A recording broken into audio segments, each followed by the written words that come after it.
নমস্কার শ্রোতা ভক্তরা, আজ আমরা শ্রবণ করব ছন্দোগ্য উপনিষদ পাঠ 5। এই পাঠ 5 আপনারা খুব মনোযোগ দিয়ে শ্রবণ করবেন। এইখানে শিলক ও দালব্য ঋষির একটি সংবাদ রয়েছে, যে সংবাদটা আজকে আমরা এই পুরো পাঠে শ্রবণ করে নেব। এইখানেই কিছু রহস্য রয়েছে, সেই রহস্যটা জেনে নেব, আর কি কি জ্ঞান দেওয়া আছে সেই জ্ঞানগুলি আমরা সবাই খুব মনোযোগ সহকারে শ্রবণ করব। ভক্তরা, ভালো লাগলে একটি লাইক, একটি কমেন্ট দেবেন। বহু প্রাচীনকাল আগে তিনজন ঋষি উদ্গীথের শ্রেষ্ঠ ছিলেন। একজন ছিলেন শালাবান ঋষির পুত্র শিলক, আর দ্বিতীয়জন ছিলেন চিকিতায়নের পুত্র দালভ্য, তৃতীয় ঋষি ছিলেন জীবন ঋষির পুত্র প্রবাহন। তারা তিনজন একবার নিজেদের মধ্যে বলতে থাকেন যে আমরা তিনজনই উদ্গীতের দক্ষতা তো লাভ করেছি, তাই যদি সম্মতি পাওয়া যায় তবে আমরা উদ্গীতের কথা আলোচনা করব। তখন তারা একে অপরকে সম্মতি দিলে তারা তিনজনেই একটি নির্জন স্থানে মুখোমুখি বসলেন আর আলোচনা করতে শুরু করলেন। ভক্তরা মন দিয়ে শুনবেন। প্রথমেই জীবন ঋষির পুত্র প্রবাহন শুরু করলেন। তিনি বললেন, মান্যবর, আপনারা আমার পূজ্য, তাই আপনারা আগে শুরু করুন। আপনারা বলুন, আমি বসে শ্রবণ করব। তখন ঋষি শিলক দালব্য ঋষিকে বললেন, হে মুনিবর, সামের আশ্রয় কে? তখন দালব্য ঋষি বললেন, সামের অশ্র হলো স্বরেই হলো সাম, আর এই স্বরেই হলো সামের আশ্রয়। তখন শিলক ঋষি বললেন, তবে এই স্বরের আশ্রয় কে? তখন দালব্য ঋষি বললেন, প্রাণী হলো স্বরের আশ্রয়। তারপরে আবার শিলক ঋষি বললেন, তবে প্রাণের আশ্রয় কে? দালব্য ঋষি বললেন, অন্ন হলো প্রাণের আশ্রয়। এই কথা শুনে শিলক ঋষি আবার বললেন, তবে অন্নের আশ্রয় কে? তখন দালব্য ঋষি আবার বললেন, জলই হলো অন্নের আশ্রয়। এই কথা শোনার পরে শিলক ঋষি খানিকটা ভাবিত হলেন। তারপরে তিনি বললেন, তাহলে জলের আশ্রয় কে? তখন দালব্য ঋষি আবার তারপরে বললেন, স্বর্গ লোক হলো জলের আশ্রয়। তারপরে শিলক ঋষি কিছুটা ভেবে নিয়ে আবার বললেন, তবে স্বর্গলোকের আশ্রয় কে? এতে দালব্য ঋষি বললেন, হে মান্যবর, এই স্বর্গলোকের আগে যাওয়া ঠিক হবে না, তার ওপারের কথা জানতে চাওয়াও ঠিক নয়।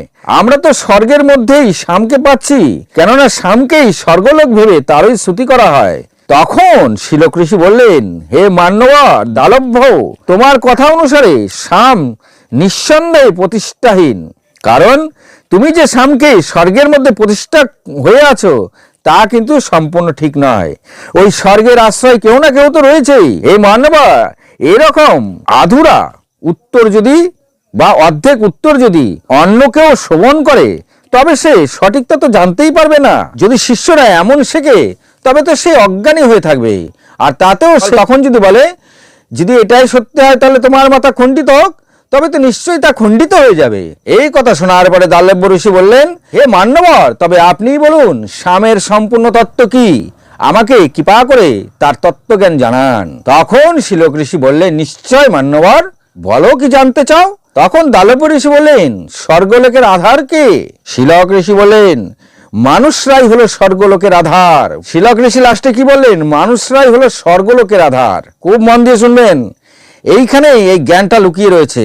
The strange but real thing is that if there is no human being, then where is the value of heaven or mortal, and where is the value of God? বিচিত্রম কিন্তু বাস্তবিকম বাস্তু অস্তি অত যদি বহ নাস্তি ত্রয়হি স্বর্গস্য বা মর্ত্যস্য বা মূল্যম কুত্র অস্তি তথা ঈশ্বর চ ঈশ্বরস্য মূল্যম কুত্র অস্তি।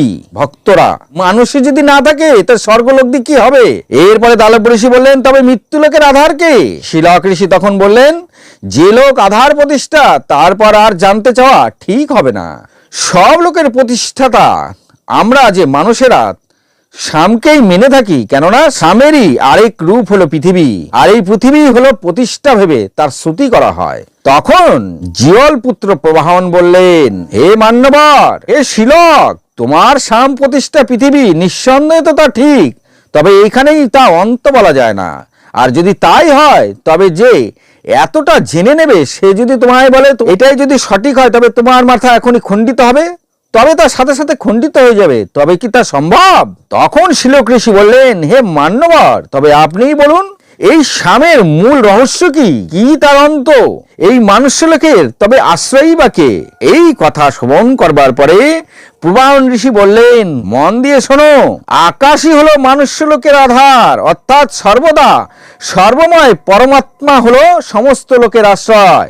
এছাড়া সমস্ত জীব নিঃসন্দেহে আকাশ হতেই উৎপন্ন হয়। ভক্তরা, এখানে আমি একটি কথা আমার নিজের থেকে ভাঙিয়ে দিচ্ছি আপনাদের। আমাদের এই পৃথিবী আকাশের মধ্যেই কিন্তু রয়েছে। যদি আকাশই না থাকে তাহলে পৃথিবী নাই, আর পৃথিবী যদি না থাকে মানুষ নাই। তাহলে মানুষ শেষ, তাহলে কি স্বর্গ শেষ? না, কিন্তু হচ্ছে না।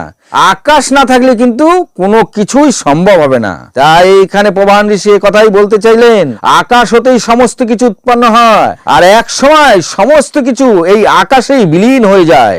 কেননা আকাশ হলো সবার থেকে বড়, আকাশই হলো সবার আশ্রয়। এই আকাশরূপী পরমাত্মা বৃহৎ থেকে বৃহত্তর হয়ে থাকে, আর তিনি পরমাত্মা হয়ে থাকে। তিনি সামগানের যোগ্য, তিনি সর্বদা অসীম হয়ে থাকেন।